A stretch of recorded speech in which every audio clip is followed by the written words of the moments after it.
Oh, Pyro, you going to business, nigga? I'm on my dress, I'm looking right, baby. She wanna think I'm only out here for the night, baby. I'm Puerto Rico, Casamigos with the Sprite, baby. She wanna fuck with the scammers, talk to me nice, baby. She hit the bottle and the holders wobble wobble. Just thought he's fucking for a fight, the cobble wobble. African twin, he ain't spin, hit the throttle. She wanna fuck with the gangsters, talk to me nice, baby. Finish the bottle when that whole thing, she a model. She in the mirror like it's Showtime, the Apollo. Catch up the phone, now I pull up in the Tahoe. Thought it's boring, I ain't calling unless she swallow. She don't listen, I ain't tripping, she don't follow. Got another where he swerving on the potholes. Got another thought, he thinks she hit the lotto. She pop a perky, then she chase it with Moscato. This bitch is bad, she fucking all the drug dealers. I took his bitch and then I took his plug, nigga. Have her back, I'm getting to the bag, nigga. Bust in your house, I'm running through your stash, nigga. On the grand flashing all that cash, nigga. Part in my back, I'm counting all these stacks, nigga. Gucci duffel Louis on my ass, nigga. Hennessy and TNT, we blast, nigga. Ferragamo on my dress, I'm looking right, baby. She wanna link, I'm only out here for the night, baby. I'm Puerto Rico, Casamigos with the Sprite, baby. She wanna fuck with the scammers, talk to me nice, baby. She hit the bottle and the holders wobble wobble. Just thought he's fucking for a fight, the cobble wobble. African twin, he ain't spin, hit the throttle. She wanna fuck with the gangsters, talk to me nice, baby. This whole insect, she fucking on the damn crew. Coming out of sock, she lost her damn shoe. Her friend a poppin', she ain't got no damn clue. Rollin' O's and weed and smoking bamboo. Smoking gelato when the Tahoe smell the fucking jar. She wanna ride with me cause we look like some movie stars. This thotty moving faster than a speeding car. Coming through the door with no panties on. Poppin' Molly's and you know she took a Zanny bar. Talking about a Mazda is a family car. I hit her with a curve, then the coup de grace. Zillow games, I'm shaking up the dice, baby. She wanna stay with me so we can make the night, baby. She wanna be with me so I can lay the pipe, baby. I'm only out here for the night, baby. I'm only out here for the night, baby. Ferragamo on my dress, I'm looking right, baby. She wanna link, I'm only out here for the night, baby. I'm Puerto Rico, Casamigos with the Sprite, baby. She wanna fuck with the scammers, talk to me nice, talk to me nice. Wobble wobble. Cobble wobble. Hit the throttle. Welcome to the check-in report. I am your humble yet gracious host, True and Living. I am in the building. I'm not your homie. I'm the one and only Macaroni. Welcome to the show, y'all. I said welcome to the show, y'all. I am in the building. True and Living, your humble yet gracious host. I am in the building. Today's topic, Kamala Harris goes on Fox News and does an interview. Now listen, give the woman a little bit of credit. I didn't think she had it in her. I didn't think that she would ever find enough time, outside of buying pantsuits, screwing up the economy, ignoring all the border agents. I didn't think she would have time in her schedule to, go to Fox News and do, a respectable interview. I didn't think she had the time to do it. But she finally made her way down to Fox News and did an interview. Oh my God! Listen, give the woman a little bit of credit. She finally took her high yellow ass down to Fox News and did a damn interview. And it was very informative. It was very interesting. We will be going through the interview tonight. Has anyone seen the interview yet? It was absolutely entertaining. Oh my God!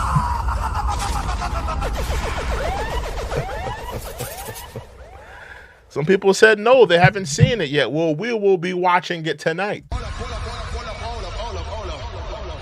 Again, welcome. This is the check-in report. This is your first time here. Make sure you wipe your feet when you walk in the door. If you have anything to add to the dialogue, please put it in the super chat. Please put it in a donation. We read all super chats. We read all donations. I want to give a special shout out to my members. I want to give a special shout out to Mother Nature. Reg. Salute to the new members. Salute to my members. And a special salute to my moderators. How do you guys think she did in the interview? Those who have seen it, we're gonna watch it. We're gonna watch the interview. For those who have seen it, how did she do in the interview with Fox News? They put her on the hot seat. They definitely put her on the hot seat.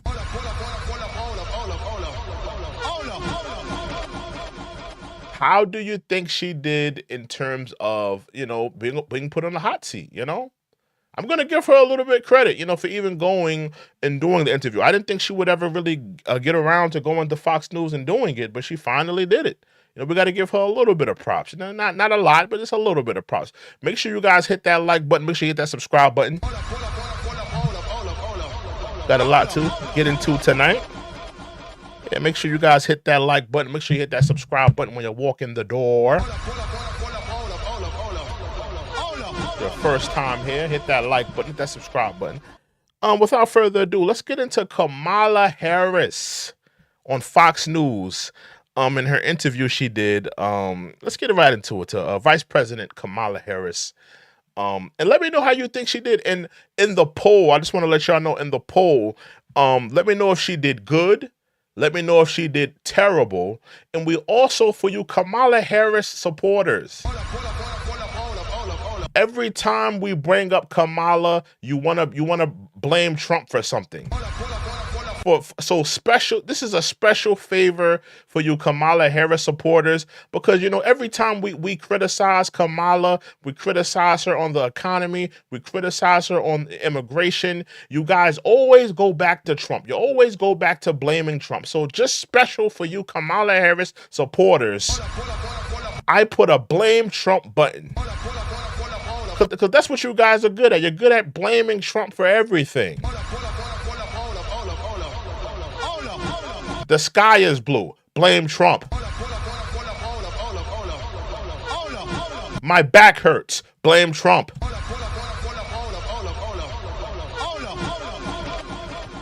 My shoes are untied. Blame Trump. That's what you Kamala Harris supporters sound like to me. Every time you're blaming Trump for everything. Why isn't your candidate taking any accountability for what she did wrong in her administration with Joe Biden, right? So I put a special blame Trump button for you Kamala Harris supporters. But without further ado, let's get into Kamala Harris at Fox News, her interview. Again, if you have anything to add to the dialogue and discussion, please put it in the super chat. Please put it in the donation. Make sure you hit that like button. Make sure you hit that subscribe button. Let's get into it. Madam Vice President, thank you for the time. Thank you. It's good to be with you, Brett.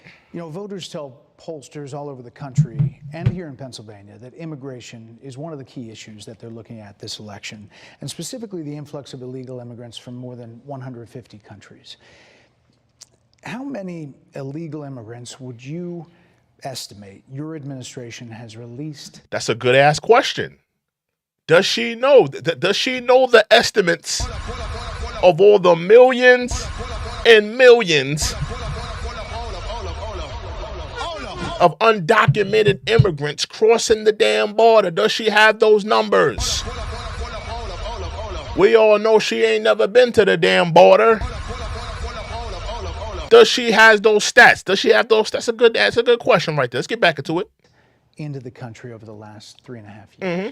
Well, I'm glad you raised the issue of immigration, because I agree with you. It is a topic of discussion that people want to rightly have. Yeah, it's a topic of discussion because you and your administration, you dropped the ball on the border. You where the borders are, you dropped the damn ball.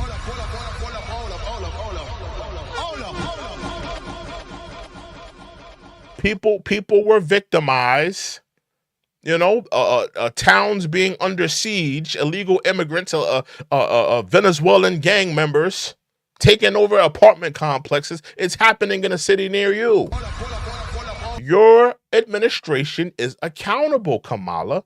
You are accountable. You can't get away from that. Let's continue. And you know what I'm going to talk about. Yeah, but right do you now, just a number? Do you think it's 1 million, 3 million? Brett, let's just get to the point. Salute to Rick Slick on the check-in. Salute to Rick Slick, my moderator. Salute, Rick. Okay, the point is that we have a broken immigration system that needs to be repaired. So your Homeland Security Secretary said that Well, no, 85% of apprehensions. I'm not finished. We have It's an a rough immigration estimate of system 6 million people that have been needs to be- released. It doesn't feel good to get cut off, huh, Kamala? You've been getting coddled your whole, vice presidency. You've been getting coddled in every debate, whether it's with ABC or these Democratic publications. You've been getting coddled. Now you're in an environment where you're going to have to fight to speak. You're going to get cut off. They're going to bring up things that you probably don't want to address. Doesn't feel good. This is what it's like not to be coddled, Kamala. You've been coddled your whole political career so far. Let's get back into it. Into the country. And let me just finish. I'll get to the question, I promise you. I was beginning to answer. And when You wasn't answering nothing. when you came into office, your administration immediately Filibuster ass questions. reversed a number Filibuster ass answers. of Trump border policies. Most significantly, the policy that required illegal immigrants to be detained through deportation, either in the U.S. or in Mexico. And you switched that policy. They were released from custody awaiting trial. So instead, included in those were a large number of single men, adult men, who went on to commit heinous crimes. And make no mistake, that's her responsibility, and she needs to take accountability for that. Those criminals, those gang members, all of those undesirables that we took on in this country, she needs to take accountability for that.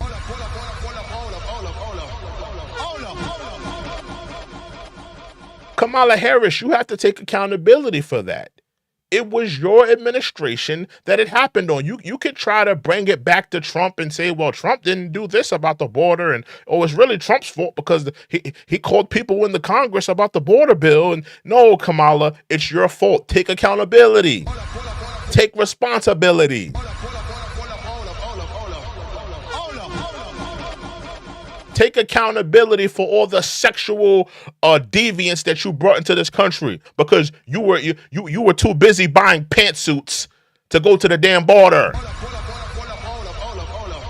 Take accountability for all the Venezuelan gang members that came into the country because you were so busy doing your hair and nails, making sure you meet your mani and petty appointments. Take accountability. You let the American people down, Kamala.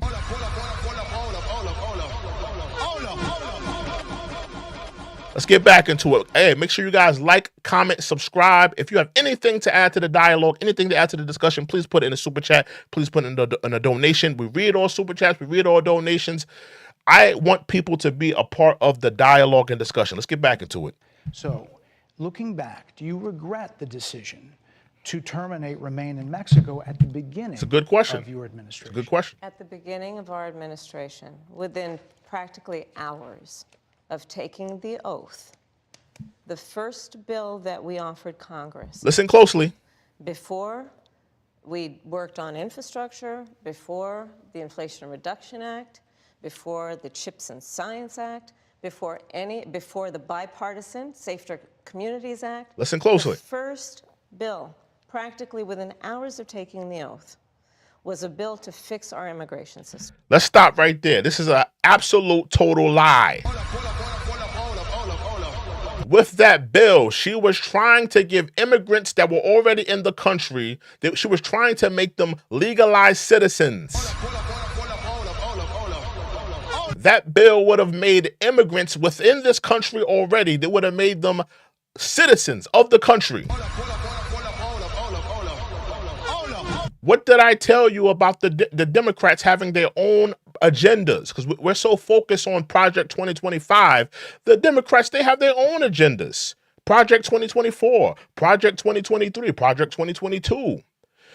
What the Democrats were trying to do, they were trying to flood the country with illegal immigrants to weaken the black vote, weaken the white middle class vote.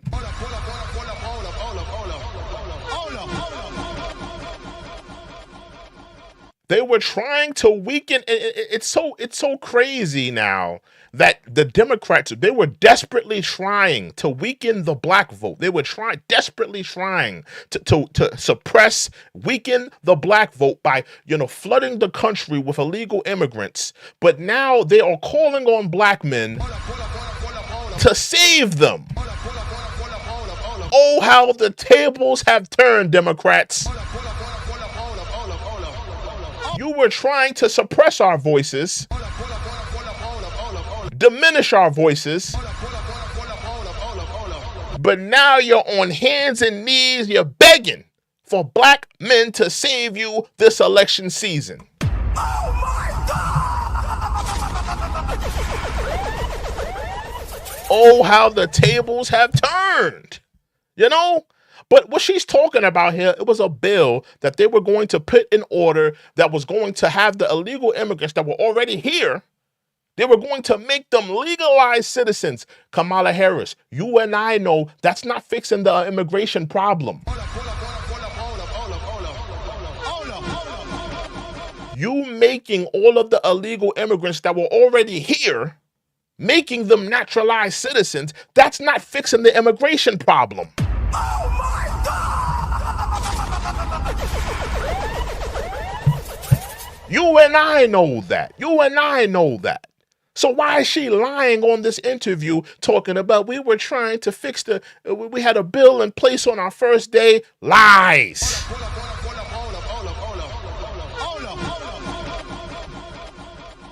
Again, if you have anything to add to the dialogue, anything to add to the discussion, please put it in the super chat. We read all super chats. We read all donations. I want people to be a part of the discussion, a part of the dialogue here. Hit that like button, hit that subscribe button. Let's get back into it. Let's get back into Kamala Harris, Koala Bear Harris. Yes, ma'am. It was called the U.S. Citizenship Act of 2021. Exactly. Essentially a pathway to citizenship for the... Finish? Yes, ma'am. May I finish? See, she tried to cut him off. You see what happens when you fact check the Democrats? They want to cut you off. Because the interviewee, he was about to let it be known. He was about to let the American people know that essentially the bill was going to make immigrants that were already here, was going to make them halfway citizens. So Kamala Harris, why are you lying to the American people saying that you was going to fix immigration on day one? And she tried to cut him. You see what she did there? She tried to cut him off because she knew where he was going. He was going to expose it. She tried to cut him short. She didn't want the American people to know that she just lied. Misinformation. Disinformation. Salute to Enrique. What's up, Enrique? I see you in there. Salute to Enrique. Make sure y'all hit that like button. Make sure you hit that subscribe button. Let's get back into it. Finish responding, please. But you have to let me finish. You please. have the White House and the House and the Senate. We can't let you finish. You're not being truthful, Kamala. You just lied to the American people, saying, "Oh, we had a bill in place on the first day." That's a lie. The bill was going to make immigrants that were already here halfway citizens. That's not fixing the immigration problem. That's putting a Band-Aid on a gunshot. I'm still bleeding. The bullet is still lodged in my body. You're putting a Band-Aid on a problem that's a severe issue, Kamala. That's not fixing the problem. Oh, salute Sinclair. I see Sinclair, the big homie Sinclair's in the building. What's up, Sinclair? Salute to Sinclair. Make sure y'all hit that like button. Make sure you hit that subscribe button. Let's get back into Kamala Harris in her Fox News interview. Senate, I'm and they in the didn't middle bring up of that bill. responding to the point you're raising, Okay. and I'd like to finish. Yes, ma'am. She had a little brain. She had a little brain fog there. She had to collect herself. It's funny how when the tables are turned, when the Democrats, They've been shielding her and guiding her for so long. She's not used to this tumultuous type of environment. She's used to sitting down with Whoopi Goldberg and, people telling her how lovely she is and how lovely her pantsuit looks. Oh, Kamala Harris, you're so good. Your fart smells so great. She's used to that. She's not used to being in tumultuous, conversations. She's not used to being chastised, criticized, scrutinized, pressed on the answers. She's not used to that. So, she has to gather herself,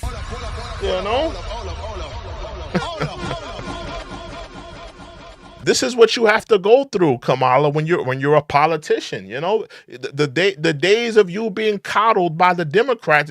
Listen, it's shine time now. It's shine time. We only got about 20 more days. You ain't got time to be coddled by the Democrats. You ain't got time to be coddled by The View, Howard Stern, and all the Democratic left-wing liberals. It's shine time. You have to get into the dog fights now. All right.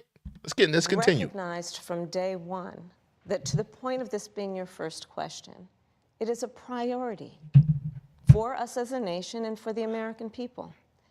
And our focus has been on fixing a problem. And from day one... You haven't been fixing the problems. Kamala Harris, you haven't been fixing the problems. Immigration is still a problem. You can't tell people that what you've been doing has been fixing you. You've been running on fixing the problem instead of running on a problem, because we still have those problems, bro. We still have those problems. Let's continue. Then we have done a number of things, including to address our asylum system and put more resources, getting more judges, what we needed to do to tighten up penalties and increase penalties for illegal crossings, what we needed to do to deal with points of entry between border entry points. That's the work we did, and we worked. She thinks having more more judges at the border is going to fix the problem. Judges at the damn borders, y'all. Any other country, you try to get into their country illegally, they're not going to put no judge and jury at the damn border for you. They're going to have armed soldiers escort you back to your third world country. They're going to have armed soldiers escorting you back to your country. Hey, we're not doing no people's court. Well, you ain't gonna be sitting down with Judge Hatchett, Judge Maybelline, Judge Joe Brown. We're gonna escort you back to your third world country, okay? She wants to put judges at the damn border. Let's continue. On supporting what was a bipartisan effort, including some of the most conservative members of the United States Congress, to actually strengthen the border. That border bill would have put 1,500 more border agents at the border, which is why I believe the Border Patrol agents supported the bill. It would have allowed us to stem the flow of fentanyl. So why haven't you been to the border? Why haven't you gotten these things done? No executive orders. You haven't even showed your face at the border because you're ashamed. You're ashamed at the piss ant job that you did at the damn border, Kamala. You did a terrible job at the border. What the damn borders are, you dropped the damn ball on that job. Coming into the United States, which is a scourge affecting people of every background, every geographic location in our... And you're partly to blame for that because you haven't been securing the border. Illegal immigrants flooding into the country, millions and the millions flooding into the country. You don't think that you should hold some responsibility for that? For the fentanyl flooding into the country, the gang members, the sexual deviants flooding into the country. You don't think you should share any of the blame for any of that, Kamala? Oh my God! Let's get real, Kamala. Let's get real here. Let's get real. Our country killing people. It would have allowed us to put more resources into prosecuting transnational criminal organizations, which I have done as the Attorney General, former Attorney General of a border state. Madam Vice President, a couple of things. Prosecuted trafficking of drugs, guns, and human beings. And Donald Trump. You're filibustering. You're filibustering. We only got a 30-minute interview out of you, Kamala. Listen, we don't want to hear your filibuster answers. She's filibustering. There's a lot to get to. There's a lot to be answered, Kamala. You're filibustering.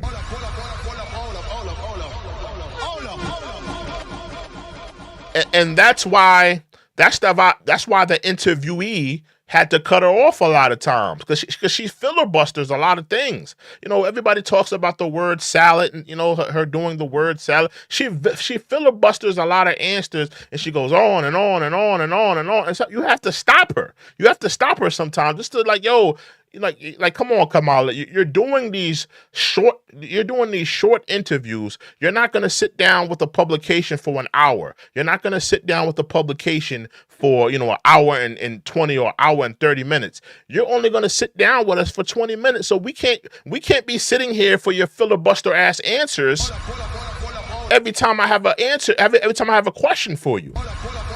Every time I have a question for you, we can't listen to your word salad filibuster ass questions. We got a lot to get to. Kamala. Oh my God!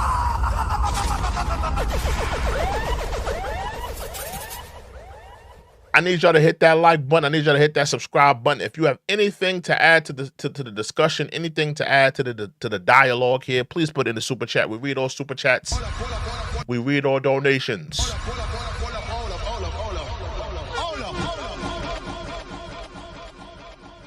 Become a member today. If you guys are interested in becoming a member, become a member today. Get checked in here. The main focus on this channel is political discussions. This is the most important political, you know, presidential race of our lifetime. Make no mistake about it. It's more important than any other race, in my opinion. Right? Get checked in. Become a member today. Let's get back into it, though. Let's get back into it. But let me just finish. 6 Democrats voted against that bill. Learned about that bill and told them to kill it because he preferred to run on a problem instead of fixing a problem. And Kamala Harris, you're running on a problem right now. Kamala Harris, you're running on a problem now. You have not fixed the economy. You're speaking about the economy. You have not fixed the immigration crisis. You're running on immigration. You're running on a problem. You don't have a track record of fixing things, building things. You have been spending your vice presidency in the White House, picking out what pantsuit you was going to wear for the day, making sure you get your mani and petties, making sure you get your silk press for your hair appointments. But you have not been doing the presidential work. You have not been at the border. You have not been in those intricate meetings when it comes to the economy. When it comes to fixing it, you have not been doing the work, Kamala. Oh my God!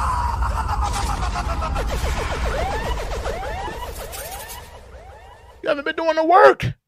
You don't have a track record of fixing these things. So you are guilty of what you just said here. You are running on a problem. You're not fixing a problem. Why can't Kamala go down to the White House and fix the damn economy right now? Why she can't go to the White House and fix the immigration crisis right now? You're running on a problem. So, you know, it's a lot of lies that the Democrats run away with these, you know, these little key, they have these little phrases that they like to throw in there, because she's been saying that a lot. Trump is running on a problem instead of fixing a problem. Kamala, you're guilty of the same. You're not fixing anything. You haven't fixed anything. You're in the White House right now. Why haven't you fixed things? Let's get back into it. And in this election, this is rightly a discussion that the American people want to have. And what they want are solutions, and they want a president of the United States who's not playing political games with the issue, I hear you, but actually is focused on fixing it. 6 Democrats voted against that bill. It would have allowed 1.8 million illegal immigrants into the country a year. A lot of conservatives had a problem with it. These are the 6 Democrats. But more importantly, back to the original premise, Jocelyn Nungari, Rachel Morin, Laken Riley, they are young women who were brutally assaulted and killed by... These were the 3 women that were viciously attacked by illegal immigrants that came into this country. And condolences to the families. Condolences to the families. These women were brutalized by illegal immigrants. And you know, the interviewee is saying, you know, he's about to say that does the Biden administration, does the Biden Kamala Harris administration take any accountability? Now, this is my issue. This is one of my main issues with Kamala Harris and the Kamala Harris supporters. I want you to take accountability for these young women on the screen right here. I want you to take accountability for these 3 women that were victimized by, you know, the Biden politics, by the Kamala Harris politics, by illegal immigrants flooding into the country. I want Kamala Harris and her supporters to take accountability.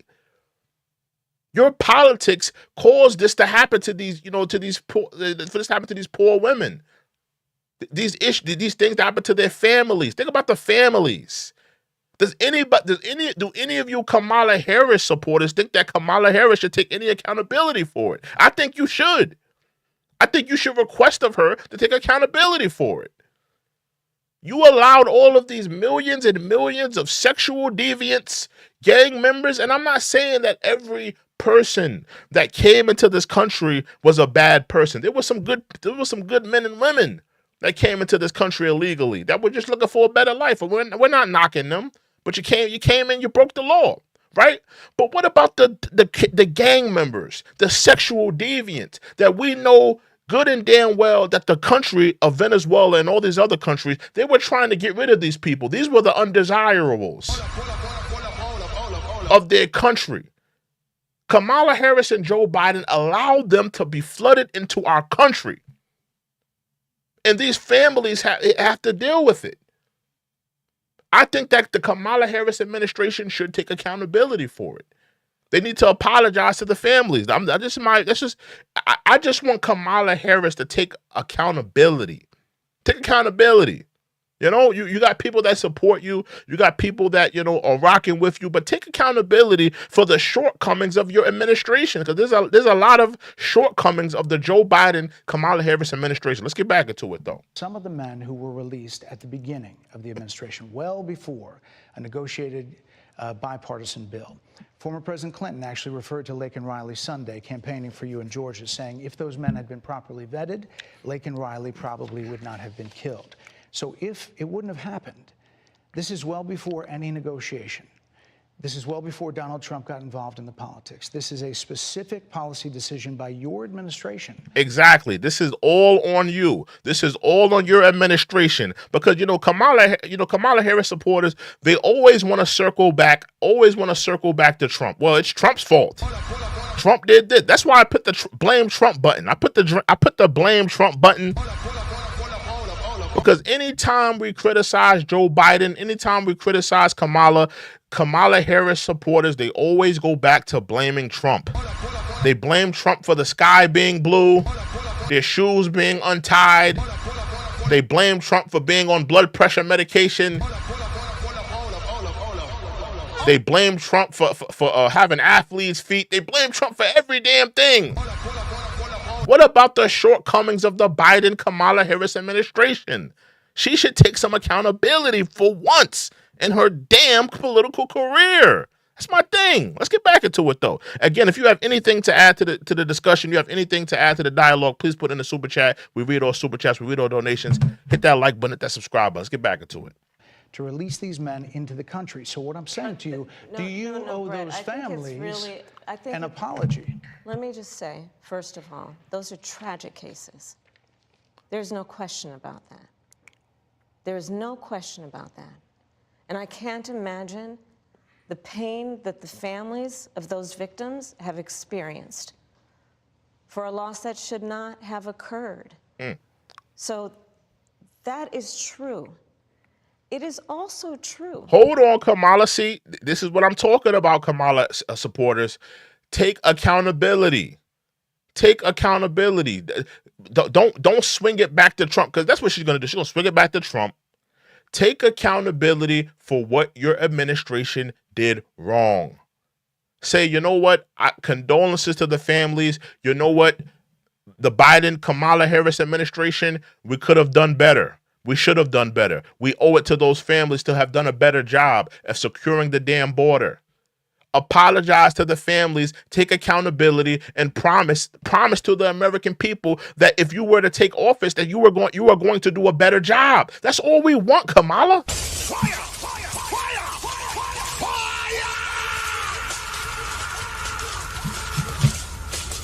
Stop shifting blame here, shifting blame to the Trump administration, shifting blame to the Congress, shifting blame here. That's what she's good at. She's good at shifting blame. You know the popular phrase is when you point a finger at somebody, there's 3 more pointing back at you. Take accountability for your administration's shortcomings. That's all I want. Let's continue, though. Let's continue.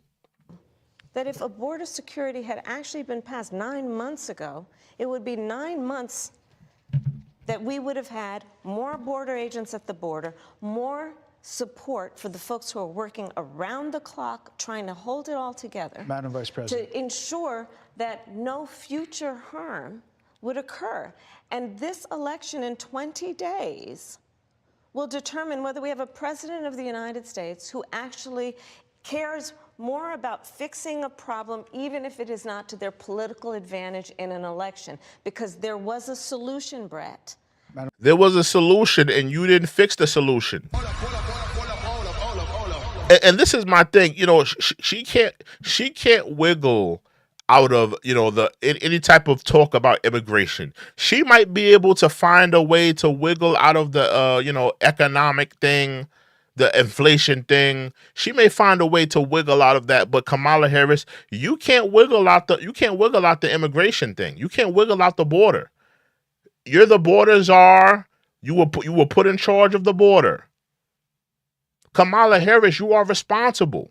You are accountable for what happened at that damn border. So, she can't wiggle out of this for me. She can't wiggle out of this for me. You know, you did a poor job, and you need to apologize to the American people for the poor job that you did. Let's continue. Madam Vice President, it was a policy decision in the early part of your administration. We got 664 people in the building. I need y'all to hit that like button. Hit that subscribe button. If you have anything to add to the discussion, anything to add to the dialogue, please put it in the super chat. We read all super chats. We read all donations. We put respect on the super chatters. We put respect on the donors. Make sure you hit that like button. Make sure you hit that subscribe. Let's get back into it. One of the mothers talk about it. Take a listen. Because of the Biden. This is the mother of the young woman that lost her life due to an immigrant, coming into this country. And I just want to say condolences to the families. Condolences to the families that have, are dealing with this. It's sad. It's a sad story. It really is. Let's get back into it. Harris administration open border policies catch and release. They were enrolled in the Alternatives to Detention program. This meant that they were released into the United States. It was not even a full 3 weeks later that they would take my daughter, Jocelyn Nungare's life. I believe the Biden-Harris administration open border policies are responsible for the death of my daughter. Wow. That's the early days. So do you owe them an apology is what I'm saying. I will tell you that I am so sorry for her loss. I am so sorry for her loss. Sincerely. But let's talk about... And Kamala Harris, I just want to say that I believe you. I believe that Kamala is sincerely empathetic for, the families that lost their loved ones due to that happening, the illegal immigrants flooding the country and criminals and sexual deviants and gang members being flooded into the country. I believe, Kamala Harris, that you are empathetic to that. But Kamala Harris, why weren't you empathetic 3 years ago, 3.5 years ago? Why weren't you empathetic then? Why weren't you empathetic during the 3.5 years that you were in office?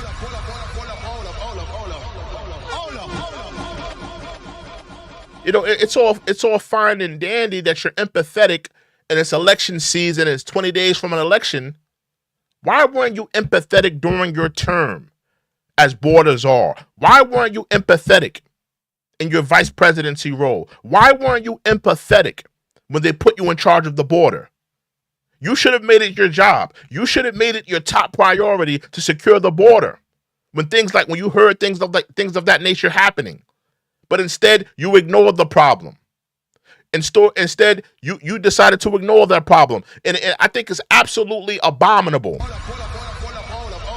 and a shame that you finally decide to show your face at that damn border.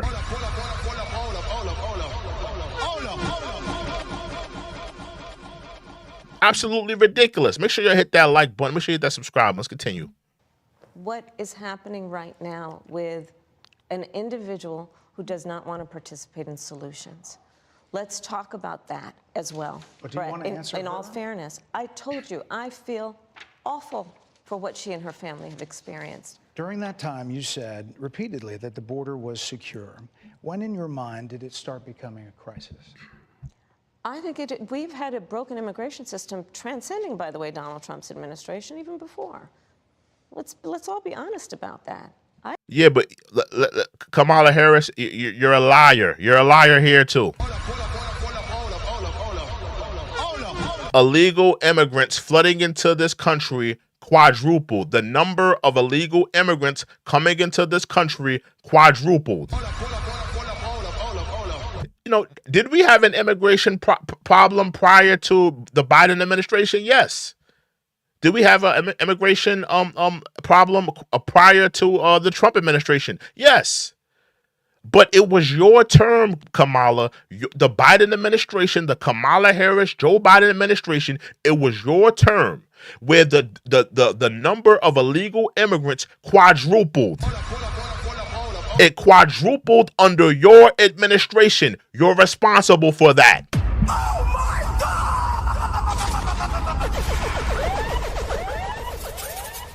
It quadrupled underneath your administration. Historic numbers of illegal immigrants flooding into the country. So yes, have we had the problem for a long time? Absolutely. But it was underneath your administration where the numbers quadrupled. Let's continue. I have no pride in saying that this is a perfect immigration system. I've been clear, I think we all are, that it needs to be fixed. We need more. I was just down at the border talking with border agents. I was just down at the border.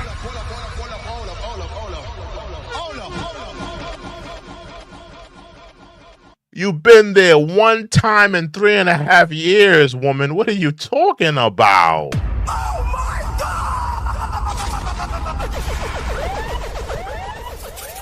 I was down there at the border. You've been down there one time in 3.5 years. What are you talking about? And they will tell you, and I'm sure I know you investigate and you are a serious journalist. They will tell you, we need more judges. We need to process those cases. Salute to Greg 1060 with the $5 donation. Salute to Greg. Oh, not Greg. Gree 160. Salute to Gree 1060. He says, Wagwan.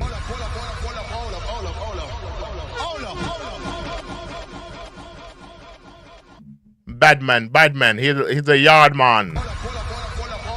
Salute to Gree 1060. He's a yard man. Bad man.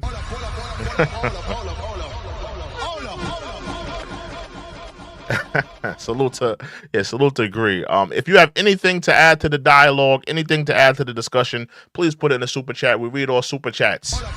We read all donations.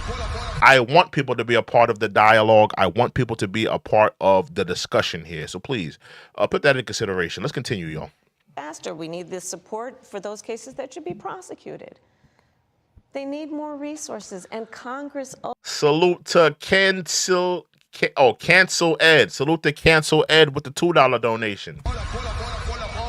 He sends a sticker with the 1 symbol. Salute to Cancel Ed with the $2 donation. Salute to you, sir.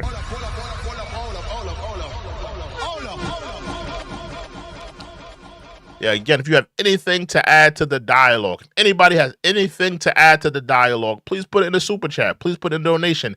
I want to hear from people tonight. You know, this is your country. This is your presidential election. I want to hear how you guys are feeling. I want to hear your thoughts on Kamala Harris, on Donald Trump. Who do you think is going to win this race? Do you think the race will be tight? I want to know you guys' opinions tonight. I really do. I want to know you guys' opinions. So please put in a super chat, put in a donation. We read all super chats. We read all donations. Hit that like button. Hit that subscribe button. Let's get back into it. Ultimately is the only place that's going to get fixed, Brett. Well, that's how this system works. That's the premise of this question. There were 90-plus executive orders that were rescinded in the first days. Many of those were Trump border policies. I'm not going to stay here because there's other things. 90 executive orders. When Trump was in office, 90 executive orders directly affecting the border. So let me just say this. Let me just say this, because everybody has, whatever, everybody has their like number one issues that's concerning them. A lot of people, it's the economy. A lot of people, it's immigration. You need to put that in consideration. Trump used his executive power, 10 executive orders directly affecting the border. Kamala Harris, Joe Biden, they did not do that. They let the problem grow, quadruple, and the American people suffered in turn. Something to consider. If immigration is one of the things that is of your concern, you need to take that in consideration. That Trump prioritized the border, in terms of his executive power. So that's something you should think about. Let's continue, though. Things to talk about, but you frequently talk to the Border Patrol Union for support of that bipartisan bill, and they did. They supported it. But they also just endorsed Donald Trump and said, you've been, quote, a failure with border security.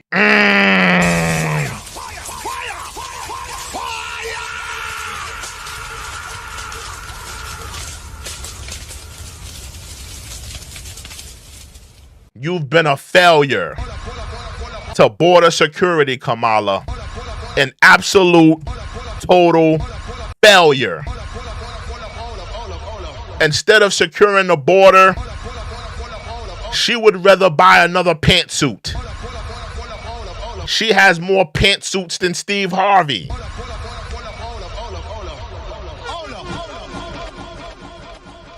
Instead of securing the border, Kamala Harris would rather go to a comedy club with her husband.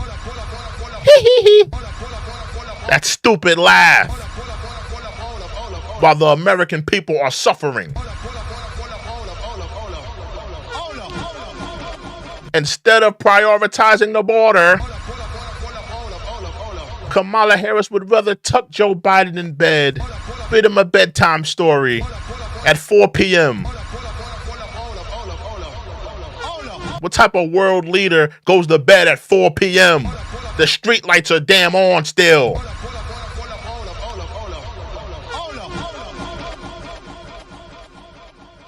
Salute to Arts Illusion with the $2 donation. Salute to you, sir. Salute to you. Oh, they're a Kamala support. Okay. They said Madam President Harris 2024. I'm not mad at you. If that's who you want to vote for, that's who you want to vote for. I'm not mad at it.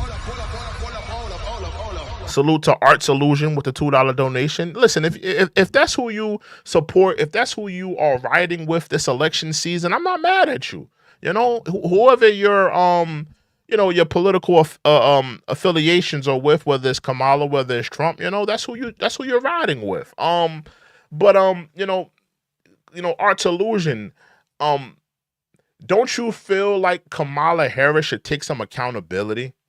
Just some accountability. Listen, nobody's perfect. Trump is not perfect. Joe Biden is not perfect. Kamala Harris is not perfect. Don't you think she should take some accountability on the shortcomings of her administration? That's all I've been requesting of her. Outside of her, having some, having a black agenda for Black America. But I've been requesting of this woman to take some accountability for the shortcomings of her administration. You know, don't you feel Arts Illustration? Don't you feel like she should take some accountability as your Madam Vice President? You know, I just feel that it's something to think about. But salute to Arts Illusion for the $2 donation. Salute to you. Again, if you have anything to add to the dialogue, anything to add to the discussion, please put it in the super chat. We read all super chats. We read all donations. I want people to be a part of the dialogue. I want people to be a part of the discussion. This is your country. This is your presidential race. This is the most important election of our lifetime. Make no mistake about it. You know, it's a lot to get into. It's a lot to unpack. Let's get back into it. Why do you think they said that? I think they're frustrated, and I get it. They want support. Kamala Harris, we're all frustrated. We're all frustrated with the terrible job you've been doing. When we go to the damn grocery store, we're frustrated. When we look on the news and we see illegal immigrants taking over apartment complexes, we're frustrated.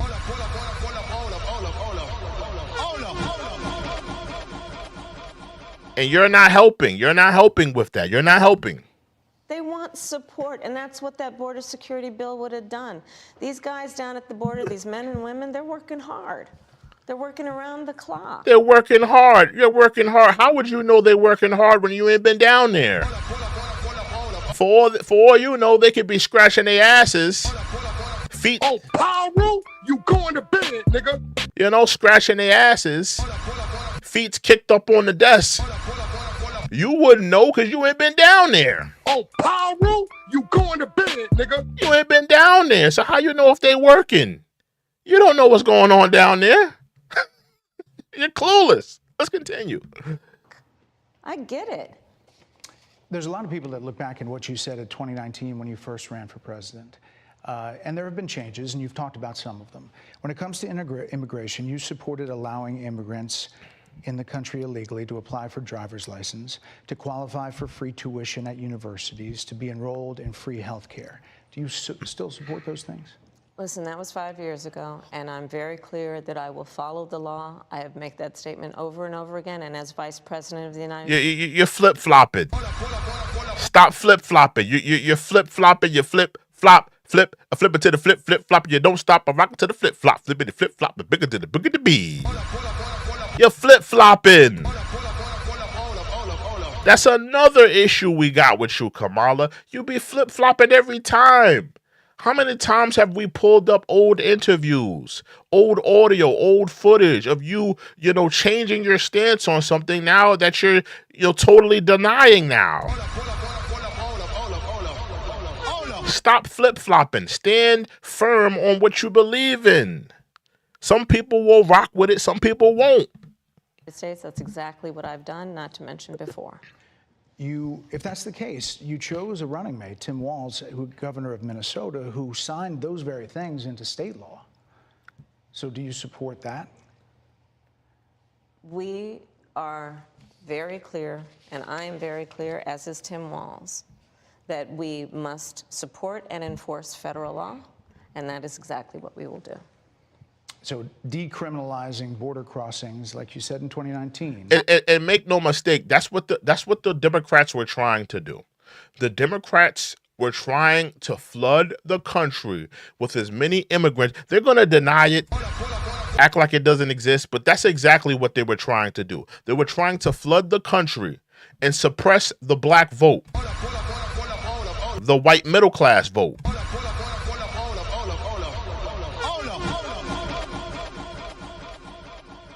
They were trying to flood the country with as many immigrants as they could to suppress because you got to think, black people, the Democrats, black people, they're angry and they're mad with the Democrats. But don't think it's both ways. The Democrats, they're tired of black people. They're tired of black people requesting more. They're tired of black people asking for more. They're tired of black people. So you know what the Democrats crafted up? You know what they thought of? They said, you know what? Let's stop even talking to these black folks. I talk to these niggas. Let's just flood the country with illegal immigrants, incentivize them, and just tell them to vote for us on election night. We don't need these niggas. Oh, Pyro, you going to bed, nigga. That's what the Democrats did. They tried to suppress the black vote. They tried to suppress black voices. They tried to suppress the black agenda. And now they're on their hands and knees begging black men to vote for them. Oh my God! Now, let me just say this, and I hope I don't hurt nobody's feelings when I say this. Listen, I have nothing but admiration and respect and love for all black women. Let me just say that. But I have to criticize black women real quick. I'm sorry, guys. I have to. And not all black women, because a lot of black women, they're not on that Democratic plantation. But I have to criticize black women just a little bit here. Now, you know, black women, you've been voting for the Democrats for over 50 years. You haven't been getting anything. You haven't been incentivized in any way, shape, or form. Walk with me here. Walk with me. This election season swings around and you are licking the boots of the Democrats? I see videos of black women criticizing black men for not voting for Kamala, chastising, talking down to black men for not voting for Kamala.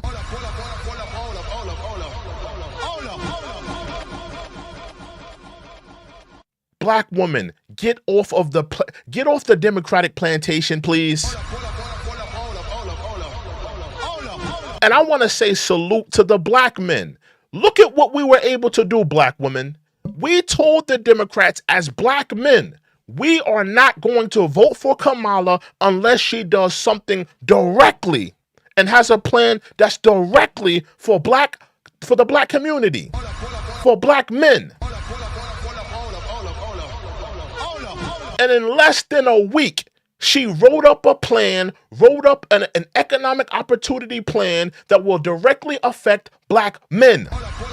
That's what happens when you put pressure on the Democrats and you put pressure on Kamala Harris.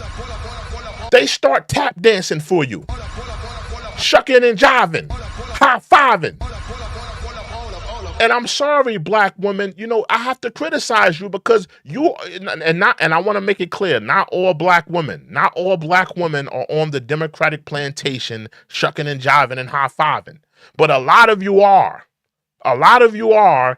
And, you know, you're licking the boots of the Democrats. You're not requesting of anything. You're not expecting them to do anything. You're not requesting them to do anything. So then when they get in the office, they don't do anything for you.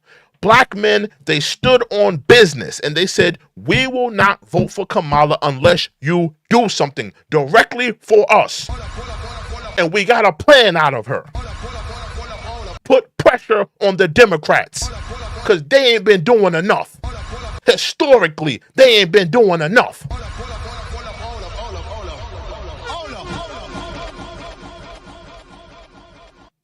All right, I just had to say that. I just had to say that.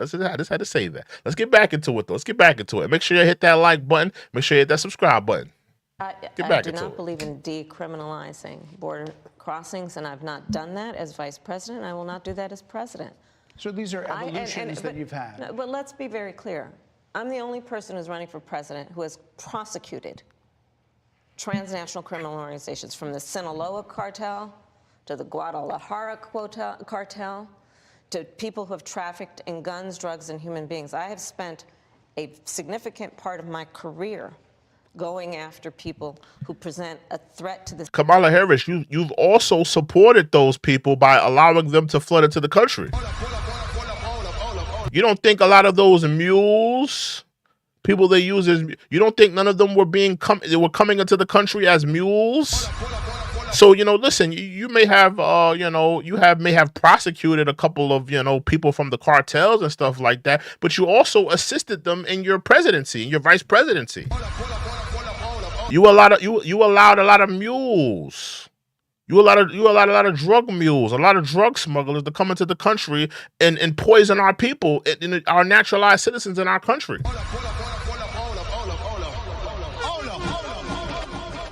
You know? Hey, if you guys have anything to add to the dialogue, anything to add to the discussion, please put it in the super chat. We read all super chats. We read all donations. I want people to be a part of the dialogue. I want people to be a part of the discussion. Please make sure you hit that like button. Make sure you hit that subscribe button. Let's continue. The safety of the American people and cross our border with the intent of doing us harm and cross our border illegally, and I will do that work as vice president. I take that work quite seriously. This is a time when voters, especially here in Pennsylvania, are inundated with commercials and ads. They just want it to stop because it's every commercial. But yeah, it's absolutely annoying. I can't wait until the election season is over. I'm gonna be honest with you. At first, I was really excited, but I mean, I'm tired of these damn commercials. I'm tired of Kamala Harris texting me every 5 minutes. I'm tired of seeing a commercial for my local, government, who's running and yada. I'm tired of it. It gets annoying after a while. many of them add noise, but a few of them seem to break through. Any of y'all have any of y'all been getting this commercial? Have any of y'all saw this commercial? It's like this old white guy. He looked like he's about to sell you some car insurance, right? It's a commercial with an old white guy. And he starts off the commercial like this. There's a lot of Republicans that are extremely right, and there's a lot of Democrats that are extremely left. But this candidate is not like that. If you live in Long Island, you probably know what commercial I'm talking about. That commercial continues, and then of course you got the Kamala Harris commercial. She got that big Kool-Aid smile on her grill. Then you get the Trump commercial. Have any of y'all been seeing that on YouTube? We are on YouTube. Have any of y'all been seeing that on YouTube? Let's continue, though. Let's continue. A particular one from the Trump campaign has gotten a lot of attention. Kamala supports taxpayer-funded sex changes for prisoners. Taxpayers paying for prisoners sex changes. That's absolutely lunacy. Here you are, the taxpayers. They're paying for your room and board. They're paying for your meals. Now we got to pay for your sex change. That's ridiculous. I'm against that. I'm against that. No disrespect to anybody that's living that lifestyle, but I don't think the taxpayer should have to pay for that. I think that's something just like a BBL, just like, a boob job, just like, any type of, a body change, just like any of these Instagram models that, don't have enough boobage or don't have enough booty. They get on OnlyFans and they go take a trip to get the work done. Same thing with, people that live that lifestyle. I don't think people should have to pay for the lifestyle. And we're not knocking you. If that's your lifestyle, that's your lifestyle. But, the taxpayer shouldn't have to fit that bill.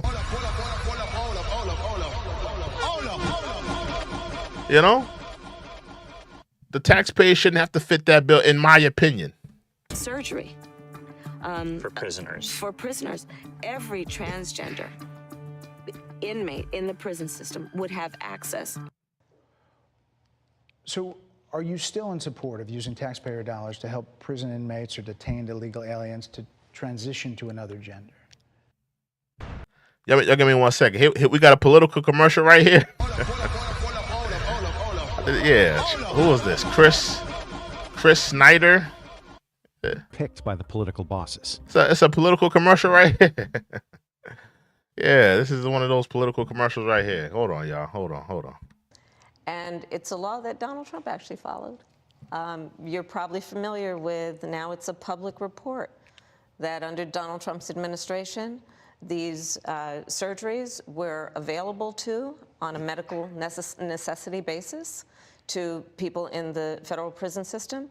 And I think, frankly, that ad from the Trump campaign is a little bit of like throwing, stones when you're living in a glass house. The Trump aides say that he never advocated for that prison policy and no gender transition. Yeah, we already know that, the political left, they're going to tap dance for that community. They're gonna tap dance for that community, you know. So I mean, I don't believe Trump was allowing that to happen underneath his watch. I don't think Trump would allow that. You know, I don't think Trump would support that either. Well, you know what? You got to take responsible for what happened in your administration. Yeah, no surgeries happened in his presidency. It's in so black and white. Would you still advocate for using taxpayer dollars for gender reassignment surgeries? I will follow the law, just as I think Donald Trump would say he did. It's a yes or no question. It's not about you following the law, Kamala. If you're president, essentially, you would have the power to change that law. You would have the power to, make that a thing. What he's asking you, Kamala, would you be in favor of doing that? It's a yes or no question. Yes, I would be doing that. Yes, I am in favor of that. No, I'm not in favor of that. Stop telling us you will follow the law. We just want a yes or no answer if you would be doing that if you were to take office. We just want to know. Would have a say as president. Like I said, I think it's real. He spent $20 million on those ads, trying to create a sense of fear in the voters because. See, she's going back to blaming. It's a yes or no question. We don't care about you blaming Trump and you swinging it back to Trump. And no, Kamala, is a yes or no question. If you were the president of the United States, would you make taxpayers pay for sex changes in prisons? That's what we want to know. So yes or no question. Stop telling us you will follow the law, because let's be honest, if you're going to follow the law and you write that into law that and make that a thing, then you would be following the law. So you see how she's not answering the question? She's kind of dancing around it, you know, going through grandmother's backyard, going back to the woods and, you know, going through the front yard and, she's not answering the question. It's a yes or no question. Would you be in favor of that?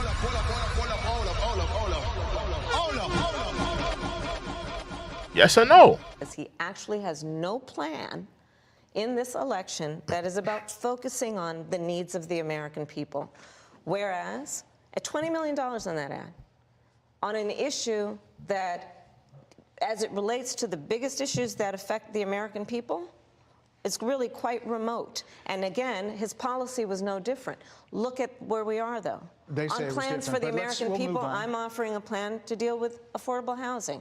I'm offering a plan to deal with what we need to do to strengthen small businesses, which are the backbone of America's economy. I am offering a plan that... I just want to take a look at the poll. Let's look at the poll real quick. We got 1,000 people that voted. Over 1,000 people that voted. How did Kamala do with her Fox News interview? From 1,050 votes rather, 68% of people said she did terrible. 19% said she was good, and 13% hit the blame Trump button.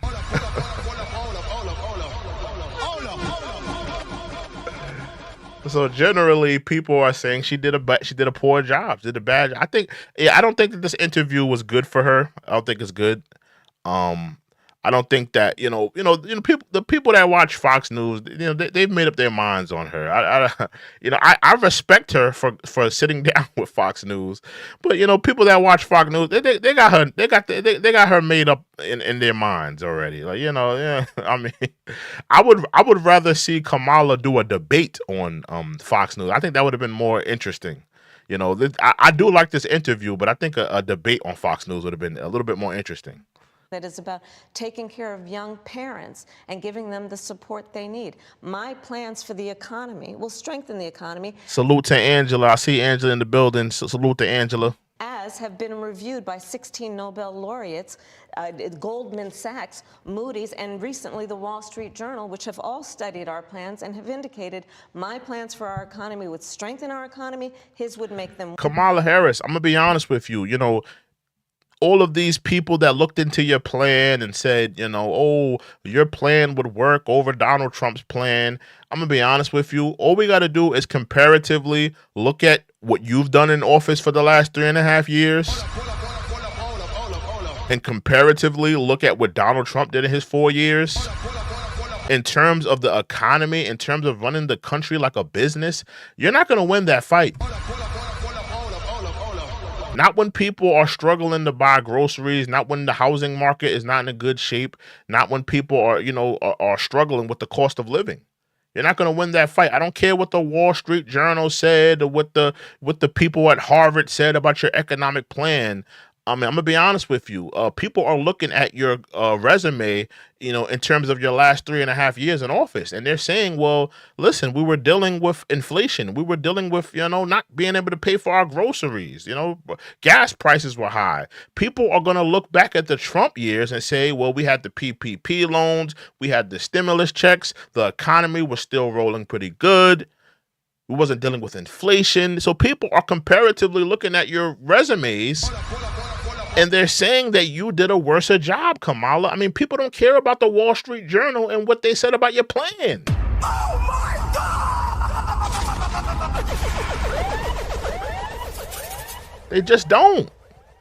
They just don't. They don't care what, a couple of, dweebs at MIT. They ran the economy through the economy tester, and they came up with, you had a better plan. People don't care about that. They're looking at your resume. We're doing the eye test, and we're coming up with the reality of, Trump was a better person who was a better president in terms of the economy when he was in office, rather than you and Joe Biden. Weaker would ignite inflation and invite a recession by the middle of next year. Those are the facts. Why do you think more people say they trust him on the economy than they trust you? I think that when you look at an analysis of our plans for what we would do as President of the United States, it has been clear to those who study and understand how economic policy works that moving forward, because I do believe the American people are ready to turn the page on the divisiveness and the type of rhetoric that has come out of Donald Trump. People are ready to chart a new way forward, and they want a president who has a plan for the future and a plan. People get so butthurt of what I've said. Somebody got butthurt because I said the dweebs at MIT came up with that Kamala Harris would have a better economic plan. What are you butthurt about? The average American is looking at Trump's 4 years and they're saying, yeah, we had PPP loans, we had stimmies, and the economy was in a better place. And when Kamala and Joe Biden was in office, it was we're dealing with inflation. I don't know what you're butthurt about. That's just a reality. Most people would say that. What are you mad about? Some of y'all be mad about nothing. Like you're mad. You're mad because maybe that's why you're mad. You're mad because Kamala Harris is looking bad. You're mad because Kamala Harris is down in the polls. Oh, Paru, you going to bed, nigga. That's what you're really mad about. That's what you're not. You're not mad at me. You're mad. You're mad at Kamala Harris being a poor politician, and she's possibly going to lose this race. That's what you're mad. That's what you're really mad about. That is sound and will strengthen our country. My plan for the economy does exactly that. His plan would be, again, to give tax cuts to billionaires and the biggest corporations in our country and blow up our deficit. It's interesting you said turn the page, Madam Vice President. You were asked on 2 different shows last week. Salute to... Hold on. Salute to... I'm about to... Salute to Angela. Angela be showing love. Yeah, I think I'm going to make Angela a mod. Hold on, because Angela be showing love. Hold on, Angela. I'm going to make Angela a mod, man, because I see her doing mod work in there. Hold on, because she said double tap. Salute to Angela in there doing mod work. Salute to Angela. Yo, Angela, comment in the chat. Comment in the chat. You should have a wrench, all right? I think I just made you a mod right now. Angela in there doing mod work. Salute to Angela.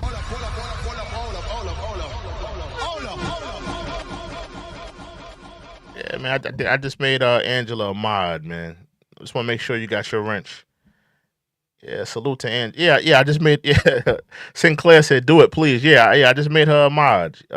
She should check it out. Just check it out right now if she has a wrench. Let's get back into it. What, if anything, you would do differently than President Biden? Here's what you said. Would you have done something differently than President Biden during the past 4 years?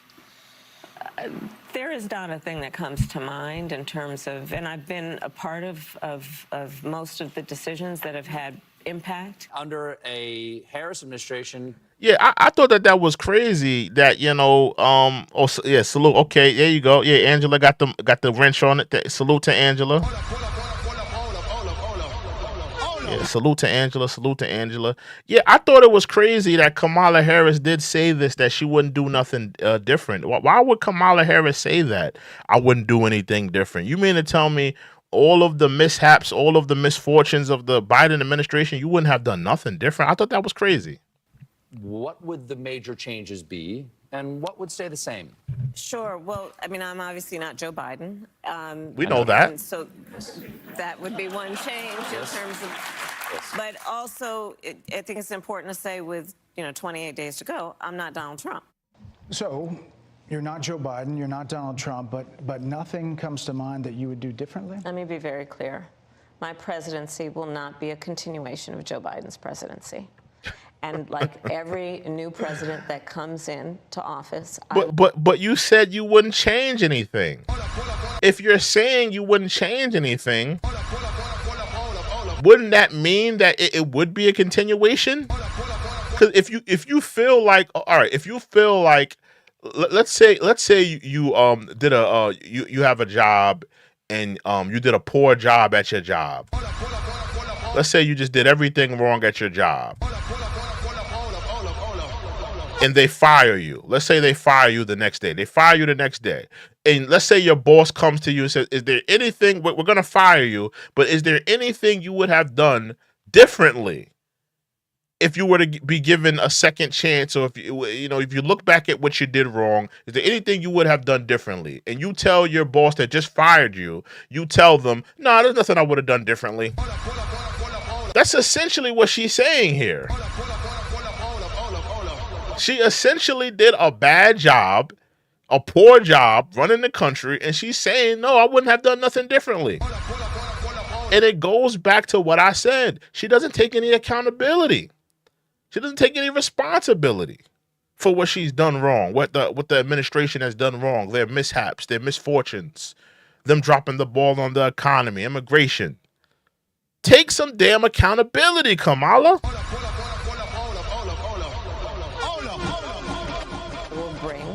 My life experiences, my professional experiences, and fresh and new ideas. I represent a new generation of leadership. I, for example, am someone who... Somebody called it out. They said the blame Trump button. Because that I had to put that, bro. I had to put the blame Trump button because that's what the Kamala Harris the supporters do. The sky is blue. Blame Trump. My shoes are untied. Blame Trump. My back hurts. Blame Trump. I got arthritis in my hands. Blame Trump. I didn't brush my teeth this morning. Blame Trump. I didn't take a shower. Blame Trump. I mean, they blame Trump for everything. I mean, do you take any accountability for anything that you may have done wrong, that maybe you implemented, anything that you dropped the ball on? Is there anything that you could look back and say, well, this is what I should have done wrong, not Trump? I'm still waiting for Kamala Harris and her supporters to take some damn accountability. I'm still waiting. It's been over 1,000 days in office, and we still ain't got a damn any accountability out of them. It's crazy. Has not spent the majority of my career in Washington, D.C. I invite ideas, whether it be from the Republicans who are supporting me, who were just on stage with me minutes ago, and the business sector, and others who can contribute to the decisions that I make about, for example, my plan for increasing the supply of housing in America and bringing down the cost of housing, addressing the issue of small businesses, which is about working with the private sector to bring more capital and access to capital to our small business leaders, including my plan for a $25,000 down payment assistance for first-time home buyers and for small businesses, extending the tax deduction from $5,000 to $50,000. We've heard a lot about those plans in recent days. Your campaign slogan is a new way forward, and it's time to turn the page. You've been vice president. A new way forward, but I wouldn't change anything we did wrong. A new path forward, but there's nothing I would have done. I would have done the same job. How crazy is that to say? How crazy is that to say with a failing economy, immigrants flooding into the country, piss poor foreign policy, Ukraine, Russia, Israel, Palestine. How crazy is that to say that you wouldn't have done anything different? But this is the person you're voting for.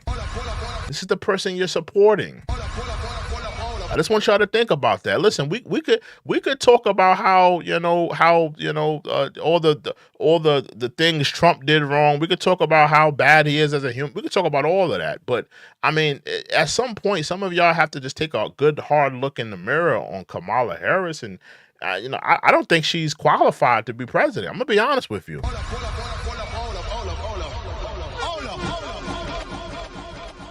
I don't think she's qualified to be president. Respectfully, no disrespect to her, but I don't think she's qualified to be president. For 3.5 years. So what are you turning the page from? Well, first of all, turning the page from the last decade in which we've been burdened with the kind of rhetoric coming from Donald Trump that has been designed and implemented to divide our country and have Americans literally point fingers at each other. Rhetoric and an approach to leadership that suggests... We're not pointing fingers at each other. We're pointing fingers at you. You're the one running the country for the last 3.5 years. We're pointing fingers at you. And when we pointed fingers at you, you pointed fingers at the housing market. You pointed fingers at the banks. You pointed fingers at the grocery stores and the food industry. You pointed fingers. We pointed fingers at you. You pointed fingers at 3 other people.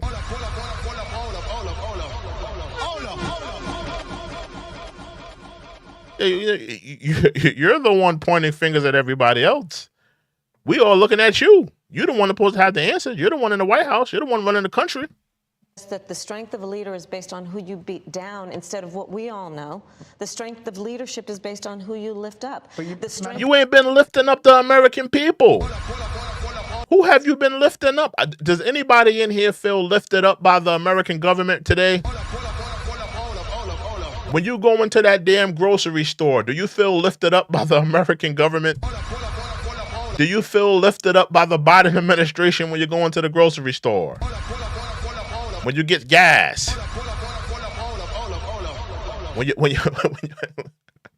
Do you feel lifted up? I don't feel lifted up. I don't feel lifted up by the Biden administration. I feel like they're holding me down. I feel like I'm trying to get to where I need to go, and they're like the crabs in the barrel, dragging me back down to the bottom of the barrel.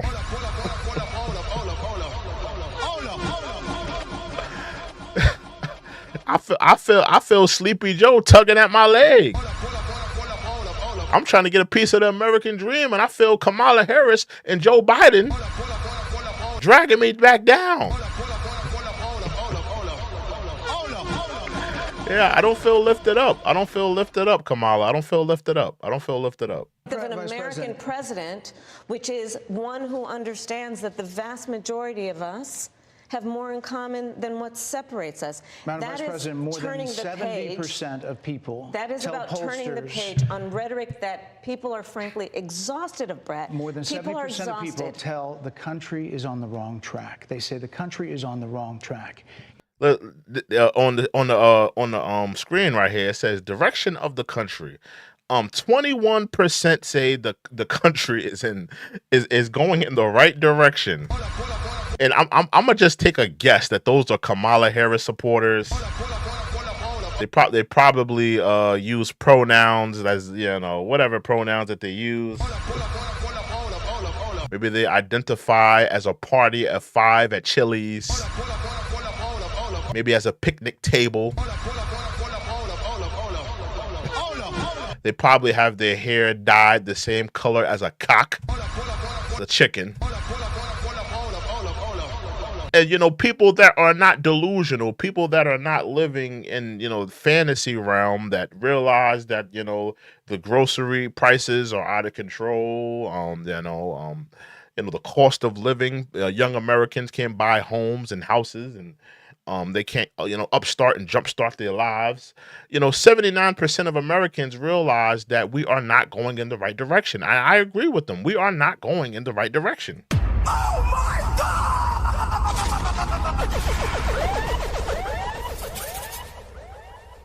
respectfully, we're not going in the right direction. Let's get back into it. If it's on the wrong track, that track follows 3.5 years of you being vice president and President Biden being president. That is what they're saying, 79% of them. Why are they saying that? If you're turning the page, you've been in office for 3.5 years. And Donald Trump has been running for office. But you've been the person holding the office, Come on. Madam You Vice and I President. Again, you see how they continually go back to Trump. Kamala Harris, you've been in office for 3.5 years. They did a poll asking the American people, is the country on the right track or on the wrong track? 79% of people said that we are on the wrong track. But you still spin it back to Trump. Trump has not been in office for the last 3.5 years. Oh my God!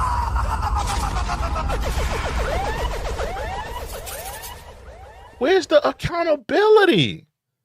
Where's the accountability? This is crazy.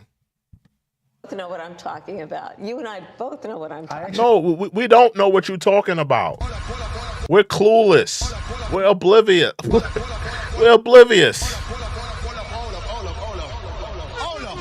I'm so happy I put the blame Trump button in here. I'm so happy I put it because you see what she's doing. What did I say? They blame Trump for everything, every single thing. She probably blames Trump for all of the failures of the Biden administration that she was a part of.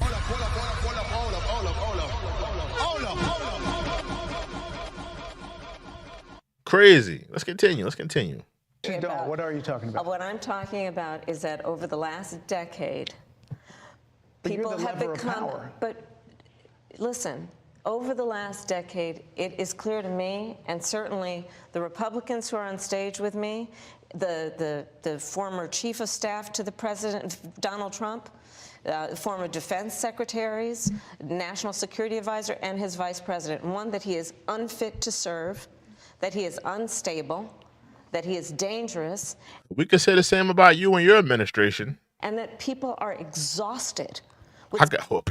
We can say, it's funny. She's saying all of this, but we can say the same thing about your administration. People are exhausted. The economy, people are saying that you're not fit to be a leader. Everything you're accusing Trump of, we can say the same about you and your administration. Someone who professes to be a leader who spends full-time demeaning and engaging. You've been spending a full-time demeaning Trump. Every time we ask you a question about you and what you did and about your administration, you swing it back to Trump. I mean, it seems like, this is like a Donald Trump roast. We want to know about you. Engaging in personal grievances and it being about him instead of the American people. Salute to Enrique. Enrique says I got to run. Salute to Enrique. Have a good night, bro. If that's the case, why is half the country supporting him? Why is he beating you in a lot of swing states? Why, if he's as bad as you say, that half of this country is now supporting this person who could be the 47th president of the United States? Why is that happening? This is an election for president of the United States. It's not supposed to be easy.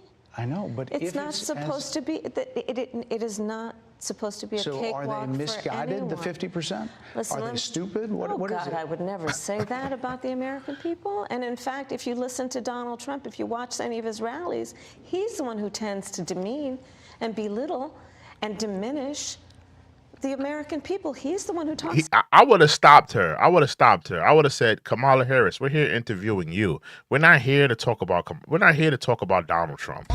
We're interviewing you. We want to know about you. We want to know about what you did wrong, what you did right. We want to know about your accomplishments, your failures. We're not here interviewing Trump. I would have stopped her right there and just told her, like, yo, this is not a Trump interview. Why do we always circle back to Trump? We want to know about you. We want to know about you. It's about an enemy within. An enemy within. An enemy within. Talking about the American people people, suggesting he would turn the American military on the American people. We asked that question to. Yeah, they asked Trump about, because they've been running with this thing saying, oh, Trump wants to, use the military against American people that criticize his administration. They asked him about that. To the former president today, Harris Faulkner had a town hall, and this is how he responded. I heard about that. They were saying I was like threatening. I'm not threatening anybody. They're the ones doing the threatening. They do phony investigations. I've been investigated more than Alphonse Capone. He was the greatest gangster. No, it's true. No, but think of it. It's called weaponization of government. It's a terrible thing. So, and let me just say this real quick, because Kamala Harris accuses Trump of calling Republicans and Trump, he called up Republicans and he stopped the bill in the Congress. If that's true, right? Well, I'm going to also point the blame at Kamala Harris and Joe Biden and the Democrats for weaponizing the justice system against Trump. Because if we are to believe that Trump is powerful enough to call up a bunch of Republicans and stop a bill, right? Follow me. If Trump is that powerful, right, I would think that, Nancy Pelosi, Joe Biden, Kamala Harris, I think that they're equally as powerful to call up a bunch of judges, the DOJ, and weaponize the justice system against Donald Trump. I think that both can be true. Oh my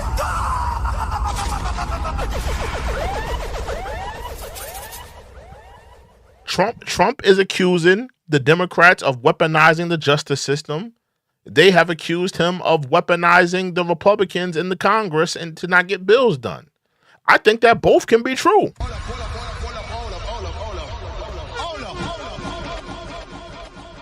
But they would never say that that's true. They would never say that's true. But we all have a hunch that that's true. We've never seen a U.S. president deal with this much litigation. We've never seen a former president deal with, and make no mistake, when it comes to, the presidency, we've had war criminals. We've had sexual deviants. We've had all manners of men in that White House before. But yet and still, we've never seen a former president, deal with this much litigation after leaving the White House.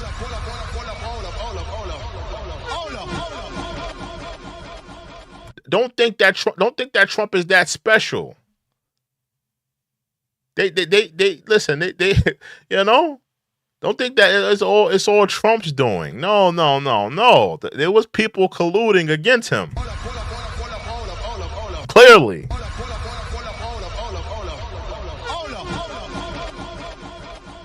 Let's continue. Brett, I'm sorry, and with all due respect, that clip was not what he has been saying about the enemy within that he is. Kamala Harris, don't even do that. Don't even do that. All of your old clips, you're not standing by it, but you want Trump to stand by his old clips, but you can't stand there. You can't stand next to none of your old clips. That's not fair. Fox News, they pulled up all of your old clips where you were flip-flopping on the issues. You're not standing by it, but you want Trump to stand by his clips, though.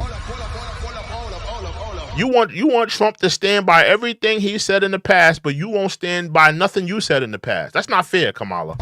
That's not fair. You don't want to stand next to nothing you said in the past, but you want him to stand next to everything he said in the past. That's not fair. It's repeated when he's speaking about the American people. That's not what you just showed. Well, he was asked about that specific. No, that's not what you just showed. In all fairness and respect to you. In all fairness, Kamala, you don't stand by nothing you've said. So why can't we award Trump that luxury? Why can't we award that Trump? Why can't we award Trump that luxury if we are allowing you to be awarded that luxury? You flip-flopped on a lot of issues. You've said that you was against fracking, then you said you was for fracking. You said that you couldn't do anything specifically for black people. Now you have this economic opportunity plan for black people, right? So if we're not going to hold you to the old clips, why are we holding Trump to the old clips? Make it make sense. Question that we asked him. You didn't show that, and here's the bottom line. He has repeated it many times, and you and I both know that. And you and I both know that he has talked about turning the American military on the American people. He has talked about going after people who are engaged in peaceful protest. He has talked about locking people up because they disagree. You talked about taking niggas' guns. Oh, we forgot about that too. You talked about how you wanted to take everybody's guns. Now you're saying you're a firearm holder. So what is it, Kamala? What is it? What is it? And so I mean, like, listen, if you're gonna accuse Trump of saying something in the past, and but he's not standing by it, we gotta award him that luxury, just like we're awarding you that luxury. You flip-flopped, he flip-flopped. Let's just say, let's just call it even. Let's just call it even. This is a democracy. And in a democracy, the President of the United States, in the United States of America, should be willing to be able to handle. She trying to hit him with that sister girl attitude.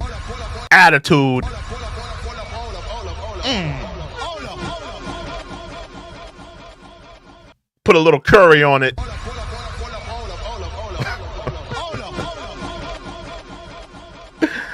Oh, man. Criticism without saying he'd lock people up for doing it.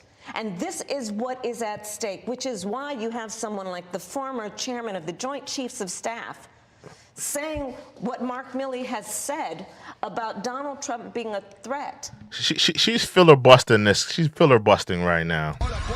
She's filibustering. To the United States of America. He's quoted in the Bob Woodward book that way, yes.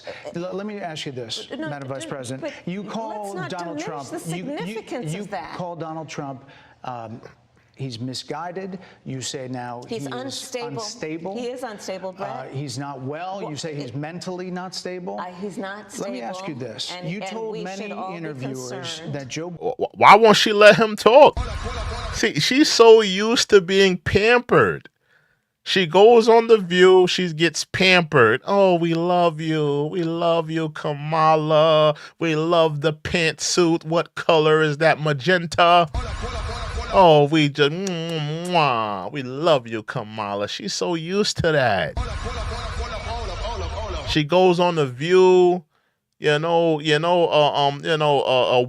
Whoopi Goldberg is asking for a bottled, wants a bottled fart from her, so she could take it home and use it as perfume.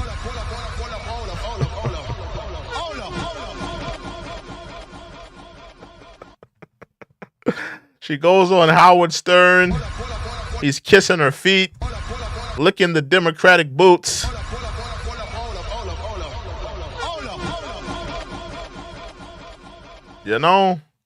Stephen Colbert. She goes on the Colbert Report. They're drinking 40 ounces.